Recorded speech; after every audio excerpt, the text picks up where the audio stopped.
Ils se levèrent tous ensemble et l'emmenèrent chez Pilate. Ils se mirent alors à l'accuser. Nous avons trouvé cet homme en train de semer le désordre dans notre nation. Il empêche de payer l'impôt à l'empereur et se dit le roi Messie. Pilate l'interrogea. Es-tu le roi des Juifs?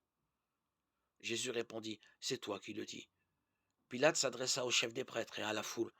Je ne trouve chez cet homme aucun motif de condamnation. Mais ils insistaient.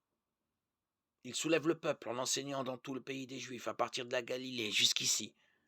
À ces mots, Pilate demanda si l'homme était galiléen.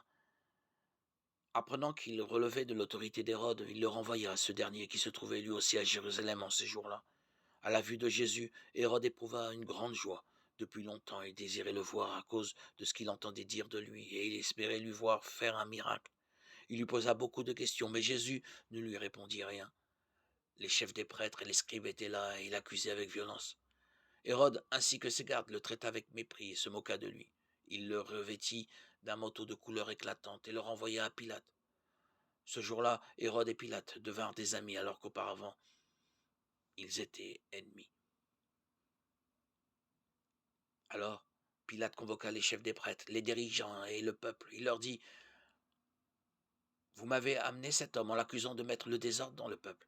Or, j'ai moi-même instruit l'affaire devant vous, et parmi les faits dont vous l'accusez, je n'ai trouvé chez cet homme aucun motif de condamnation. D'ailleurs, Hérode non plus, puisqu'il nous l'a renvoyé. En somme, cet homme n'a rien fait qui mérite la mort. Je vais donc le faire châtier et le relâcher. Ils se mirent à crier tous ensemble, mort à cet homme, relâche-nous, Barabbas. Ce dernier avait été emprisonné pour un meurtre et pour une émeute survenue dans la ville. Pilate, dans son désir de relâcher Jésus, leur adressa de nouveau la parole. Mais ils criaient, crucifie-le, crucifie-le. Pour la troisième fois, il leur dit, quel mal a donc fait cet homme? Je n'ai trouvé en lui aucun motif de condamnation à mort. Je vais donc le faire châtier, puis le relâcher. Mais eux insistaient à grands cris, réclamant qu'il soit crucifié, et leurs cris s'amplifiaient. Alors Pilate décida de satisfaire leur demande.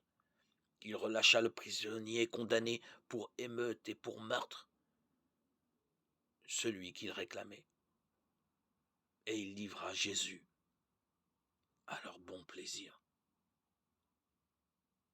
Luc 23, 1, 25.